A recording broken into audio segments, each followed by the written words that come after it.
Salut tout le monde, aujourd'hui on va parler de l'homme qui a créé Dieu, Chuck Norris et sa série Walker Texas Ranger. Donc, l'histoire de la série. On suit les Texas Rangers de Dallas, avec à leur tête Cordell Walker, joué par Chuck Norris, un pur produit américain, champion d'arts martiaux, qui prône les bonnes valeurs de son pays et les impose à coups de tatane, de pain et de flingue contre les vilains pas bons. Derrière la façade de l'homme droit se cache un homme calme et poli, bon vivant et philosophe. Il est le fils de John Fear Walker, un Cherokee, et de Elizabeth, une Irlandaise. Ses parents se sont fait tuer alors qu'il était enfant. Devenu orphelin, c'est son oncle, un Indien natif d'Amérique, qui le recueille et l'élève. Ray Fear Walker, joué par Floyd Westerman, surnommé Red Crow. C'est ce dernier qui va lui apprendre la culture Cherokee, la traque des pistes et à être à l'écoute des animaux et de la nature. Ray Fear Walker appelle Cordell par son nom de Cherokee, Washoe, qui signifie aigle solitaire. Pendant son enfance, Walker est allé dans un orphelinat avant d'être recueilli par son oncle. Les enfants se moquaient de lui à cause de son nom, Fear Walker, qu'il trouvait pas assez américain, alors il l'a raccourci en Walker, ce qui limite les critiques. Avant de devenir ranger, il a servi dans la BCR et c'est là qu'il a appris les arts martiaux. Chez les Rangers, il est épaulé par Jimmy Triviette, joué par Clarence Gilliard, qui est son meilleur ami. Issu d'une famille modeste de Baltimore, Triviette a obtenu une bourse pour devenir footballeur. Mais une blessure à l'épaule a mis fin à sa carrière sportive. Il a alors changé de voie pour entrer dans la police, et il finit par devenir ranger. Contrairement à Walker, lui, il utilise les nouvelles technologies, et c'est lui qui s'occupe de cette partie-là des enquêtes. C'est aussi un dragueur invétéré, et il est tout aussi dur que Walker avec les malfrats. Et accessoirement, il a un frangin au FBI. Dans l'équipe, il y a aussi le ranger Francis Cage, joué par Johnson Mills, un expert en karaté et en judo qui rejoint l'équipe plus tard. Ses parents sont morts dans un accident de voiture quand lui et sa sœur, Julie, étaient encore enfants. Comme Walker, il a grandi dans un orphelinat. C'est Cage lui-même qui demande à Walker que Sidney Cook, joué par Nia Peoples, devienne sa coéquipière. Il y a une attirance mutuelle entre Cage et Sidney qui va s'intensifier au fil du temps. Cage est aussi le comique de la bande.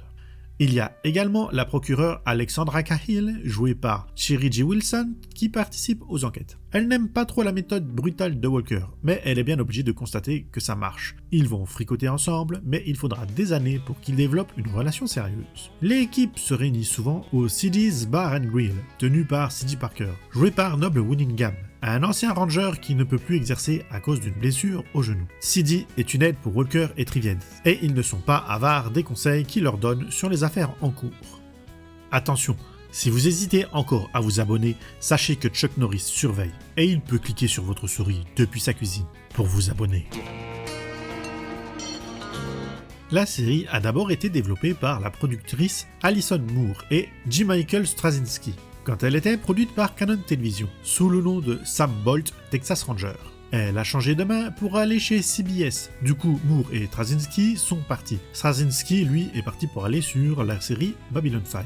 Et le producteur exécutif David Moisinger est resté pour développer l'émission. Et d'autres sont venus le rejoindre sur le projet. Et au final, Walker Texas Ranger aura été créé par Christopher Cannon, Leslie Grief, Paul Higgins et Albert S. Rudy. Et Chuck Norris sera un producteur exécutif sur l'émission. Ils lui ont donné un ton particulier, très moralisateur, avec un héros sans défaut, qui donne de son temps pour sa communauté et met ses compétences au service de tout le monde, l'américain modèle fantasmé par ce pays. Pour le personnage de Chuck Norris, ils se sont inspirés d'un vrai Texas Ranger, nommé réellement Cordell Walker. Et Chuck Norris est lui-même Texas Ranger dans sa vie privée, en plus d'être acteur. Il le fait en compagnie de son frère Aaron.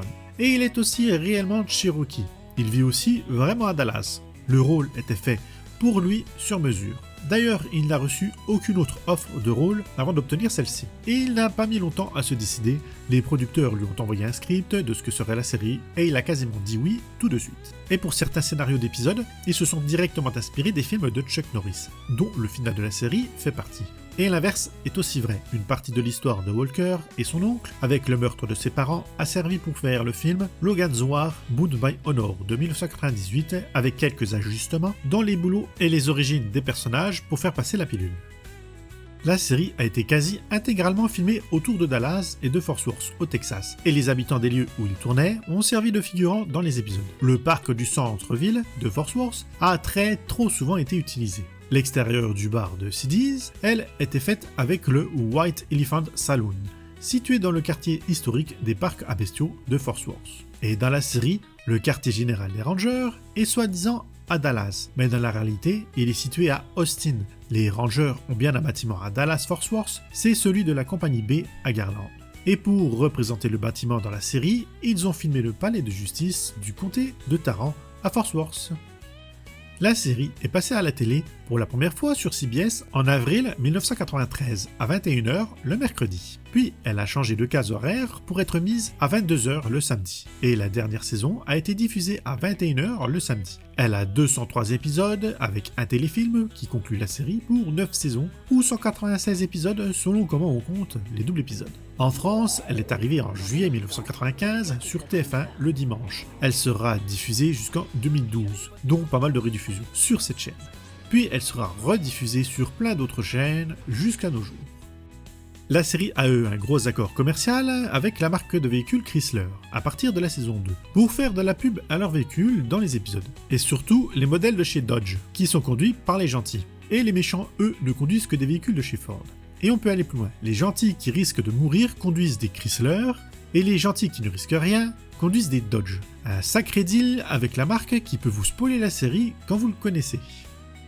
Dans l'épisode pilote, le rôle de C.D. Parker était joué par Gaillard Sartain. Puis ils ont recasté l'acteur car la prod le trouvait trop jeune pour le rôle. Et avant que Noble Williams ne soit choisi pour jouer C.D. Parker, les producteurs avaient envisagé les acteurs texans Chris Christopherson et Kenny Rogers. D'ailleurs, le personnage de C.D. est issu d'une fusion entre deux autres personnages qui devaient être dans la série.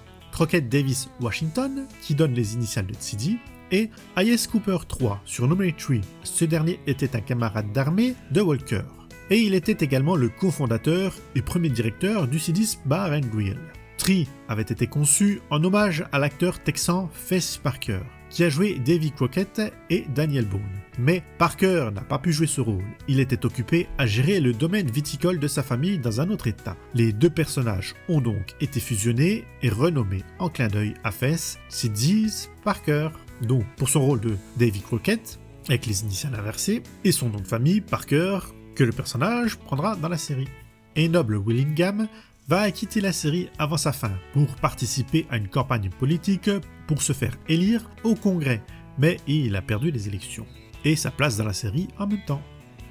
Le rôle de Triviette a d'abord été proposé à Patrick Swayze et Forest Whitaker, qui ont refusé, et Clarence Gilliard Jr., après avoir quitté la série Matlock de 1986, ne souhaitait pas jouer le rôle de James Triviette surnommé Jimmy. Il envisageait plutôt de tourner un autre pilote pour CBS. Mais Chuck Norris lui-même a insisté pour le convaincre de faire les 13 épisodes qu'il avait été prévus de base, avant de valider la série complète. Au final, Gilliard a accepté le rôle et il restera pour toute la série. Et de toute façon, c'est Chuck qui lui a proposé, il n'avait pas trop le choix.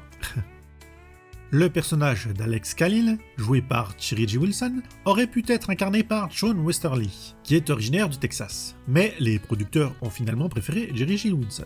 Le nom Alex Khalil est un hommage à Gilly Khalil, le personnage principal interprété par John Wayne dans l'épopée western de 1993, Khalil U.S. Marshal. Pour le rôle de Sidney Cook, les producteurs ont envisagé Bridget Wilson et Anna Nicole Smith, qui est une actrice texane. C'est finalement Nia Peoples qui fut choisie pour le rôle. Jimmy Dean, originaire du Texas, a été envisagé pour le rôle du capitaine des Rangers, Tom Price, avant que James Drury ne soit sélectionné, et ce personnage disparaîtra après 3 épisodes et on n'entendra plus jamais parler de lui. Rip Torn, un autre acteur texan, a été pressenti pour incarner Gordon Khalil, mais le rôle revient finalement à Rod Taylor.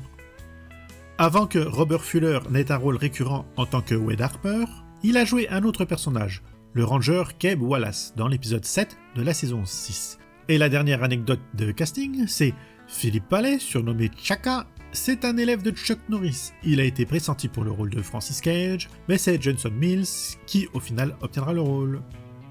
Marshall Hertigs a eu la particularité de jouer le méchant à la fois dans le pilote et dans le final de la série. Il a joué le braqueur de banque Oren Wade dans One Riot and One Ranger, et il a joué un double rôle d'Emile et Milos, l'avocat, dans le dernier épisode, The Final Shutdown. Et Léon Rippey est apparu dans le 2e épisode de la série Borderline et dans le final de la série avec Tig. Sherry G. Wilson était enceinte à la fin de la saison 5, ce qui fait qu'elle a manqué quelques épisodes de la saison 6. Et c'est une histoire de bébé qui mettra aussi fin à la série. À la 8e saison, CBS voulait la renouveler pour encore 2 années supplémentaires. Mais la femme de Chuck Norris était enceinte, et Chuck a voulu arrêter la série, et elle s'est donc terminée à sa 9e saison. Et pour une fois, c'était pas une faute d'audience. Elle marchait encore très bien et était diffusée dans de nombreux pays. Et l'arrivée de ce bébé a aussi servi d'inspiration pour l'histoire dans les épisodes de la série. À l'origine, les scénaristes avaient prévu que Walker et Alex aient des jumeaux, une fille nommée Cordelia et un fils nommé Alexander. Cependant, les producteurs ont finalement changé l'idée et décidé qu'ils n'auraient qu'un seul enfant, une fille appelée Angel.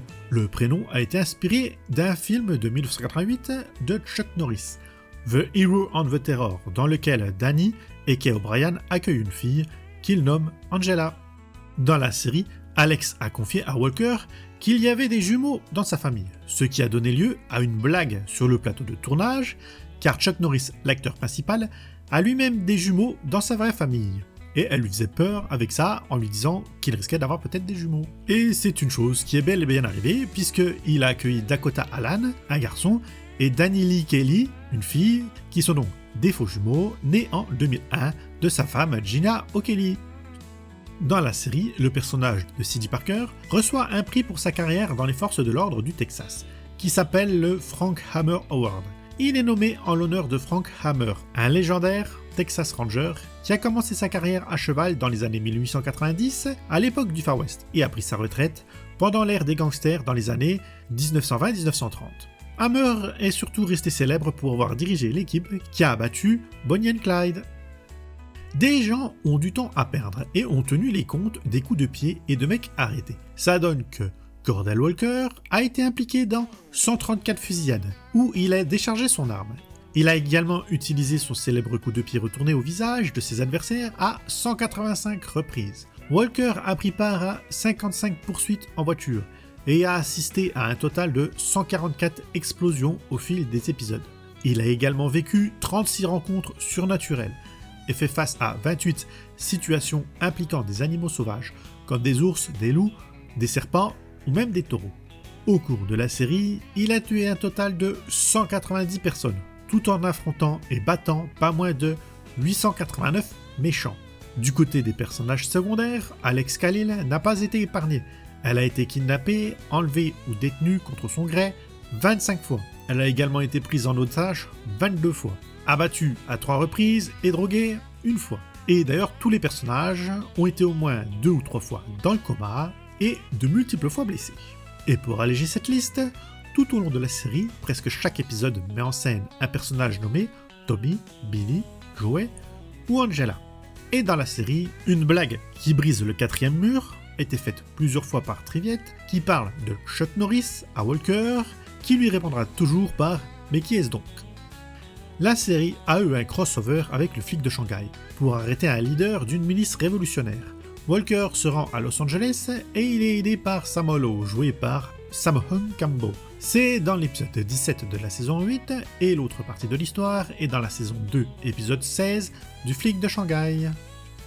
Larry Seller, qui a joué Nuage dansant dans Dr. Quinn Femme Médecin, était coordinateur de cascade sur la série Walker Texas Ranger. Mais aussi dans Dr. Quinn. Oui, il y avait tellement d'actions dans cette série qu'il fallait un coordinateur de cascade pour les gérer. Je rappelle que ça se limitait grossièrement à de vulgaires bagarres et tout ce qu'il y avait comme action là-dedans. Dans l'émission américaine Last Night with Conan O'Brien, l'animateur Conan O'Brien avait un petit sketch sur Walker. Il utilisait un grand levier rouge pour montrer des extraits pris au hasard dans la série, qu'il y ait un dialogue à une action de Walker. Ces sketchs ont tellement marché que Chuck Norris est venu lui-même dans l'émission pour y participer. Ça a fini par donner les Chuck Norris Facts, car Chuck, dans la plupart de ses films, est un héros invincible, et la série appuie bien sur ça. Le personnage n'a presque pas de faille et n'échoue jamais. Chuck Norris a pris ça avec humour. Il a même sa préférée, qui est « On a voulu sculpter le visage de Chuck Norris sur le mont Rochefort, mais le granit n'était pas assez dur pour faire sa barbe. » Le 2 décembre 2010, Rick Perry, le gouverneur du Texas, a nommé les frères Norris capitaines honoraires des Texas Rangers pour leur travail sur la série. Dans son discours, il a déclaré qu'ensemble, ils ont contribué à élever nos Texas Rangers à un statut vraiment mythique. Chuck Norris a fait travailler sa famille sur la série. Son frère Aaron Norris a réalisé et écrit 4 épisodes. Mike Norris, qui est son fils aîné, lui a réalisé 7 épisodes et joué un rôle dans 7 épisodes aussi. Son autre fils, Eric Scott Norris, lui, a réalisé 17 épisodes et il a joué dans un seul épisode. Il y a d'autres Norris dans le casting, mais ils n'ont pas de lien avec Chuck, comme Dean Norris, qui a lui fait un caméo dans un épisode. La série a eu quelques récompenses. Chuck Norris a reçu 2 Lone Star Films Television Awards, un en 1999 et un en 2000, et un FETA Award en 2000. L'équipe de la série a reçu 3 BMI Film and TV Awards, un en 1999, un en 2000 et un en 2001. Clarence Gilliard Jr. a reçu un Image Award en 2000 pour meilleur second rôle dans une série dramatique. Il y a un paquet de guests qui sont passés dans cette série, je vais pas tous les faire, ça serait interminable. Mettez vos chouchous en com si je ne les ai pas dit. Donc on trouve Monica Parent, une actrice de film érotique qui ici restera habillée. Il y a Bruce McGill, Brian Thompson, Sam D. Jones, Tobey Maguire, Bryan Cranston, Jonathan Banks, Ray Wise, Robert Englund, Robert Vaughn, Mila Kunis, Danny Trejo, Lee Major, Ernest Borghini, Michael Ironside et Jeffrey Dean Morgan. En plus de tout cela, il y a 18 acteurs de la série de films L'Arme Fatale qui sont apparus dans la série. Je vais pas tous les dire non plus, je vous en cite juste 2-3, comme Tom Atkins, Sherman Howard, George Chug. Et on trouve aussi des amis de Chuck Norris qui sont apparus dans la série, avec Marco Sanchez, James Woolchecks et Grayson Jim Helms. Il y a eu une tentative de série spin-off, avec les personnages de Dallas Carlos Sandoval, joué par Marco Sanchez, et l'instructeur d'arts martiaux et détective privé Trent Malloy, joué par James Wickley. Ils avaient un rôle régulier entre 1997 et 1999. Ils n'ont pas été crédités au générique de la série malgré ce rôle. Leur série dérivée se nomme Son of Thunder. Elle n'a pas du tout marché, elle n'a que 6 épisodes. La particularité de cette série, c'est qu'elle adaptait des histoires vraies. En France, elle est passée sur TF1 en 1999 avec le nom bizarre, Le Successeur. En 2005, un autre téléfilm voit le jour, Walker Texas Ranger, La Machination. On doit le téléfilm aux fans qui réclamaient une suite. Ils ont fait une pétition, CBS a accepté, et ils ont produit ce téléfilm qui conclut l'histoire des Rangers. Et il a été réalisé par Aaron Norris, comme ça reste en famille. L'histoire résumée vite fait, c'est 4 ans après, les Texas Rangers ont un nouveau QG à Dallas, et un nouveau membre, Rep Harper, un adolescent de 13 ans, trouve accidentellement une télécommande de missile, et devient la cible d'une mafia coréenne. Walker découvre le père du garçon assassiné après un appel à l'aide. Pendant ce temps, Kay McCord enquête sur un meurtre impliquant potentiellement Harper, qui est arrêté malgré ses dénégations. Et Triviette s'apprête à quitter Dallas pour rejoindre la CIA à Quantico. Je ne l'ai pas vu, dites-moi s'il est bien en commentaire. Et en 2021, on a eu le droit à un reboot arrivé sur nos écrans, nommé juste Walker, produit par CBS avec la scénariste Anna Frickler et Jared Padalecki dans le rôle titre. Elle a été diffusée sur la CW qui rediffusait aussi la série originale. Toute la série est mise au goût du jour avec un partenaire féminin qui remplace Jimmy Triviette et avec des thèmes de cette époque, et elle a duré 4 saisons, donc elle a pas trop mal marché. Je n'ai pas vu cette série, dites-nous aussi en commentaire si elle est bien pour ceux qui l'ont vue. Ils ont aussi fait un préquel à cette série nommé Walker Independence. Celle-là, elle n'a pas du tout marché, elle n'a que 13 épisodes, elle est directement partie dans les limbes des séries télé inutiles. Pour les bouquins, on trouve 3 romans de Walker Texas Ranger, écrits par James Reisoner, qui ont été publiés par Berkeley Publishing Groups. Le premier est sorti en 1998, nommé simplement Walker Texas Ranger. Le deuxième est nommé Else Half Acre, sorti en 1999, et le dernier c'est Le Siège de la Belle, sorti en 1999 aussi. Ils ne sont pas disponibles en français, évidemment. Et le personnage de Cordell Walker est disponible dans le jeu vidéo Broforce, sorti en 2015, sous le pseudonyme de Brodell Walker. On trouve des voitures miniatures de chez Johnny Lighting au 1.64, il y a des figurines de Walker, il y a les pistolets en plastique de Walker, l'étoile de Walker, et il y a évidemment les classiques t-shirts, posters, photos de production, et on trouve aussi pas mal de livres de coloriage disponibles en allemand. Ne me demandez pas pourquoi, je sais pas. La série, elle, est disponible en DVD français, mais que jusqu'à la saison 6, et je ne sais pas quand les dernières saisons sortiront, ou même si elles sortiront un jour, on ne sait pas.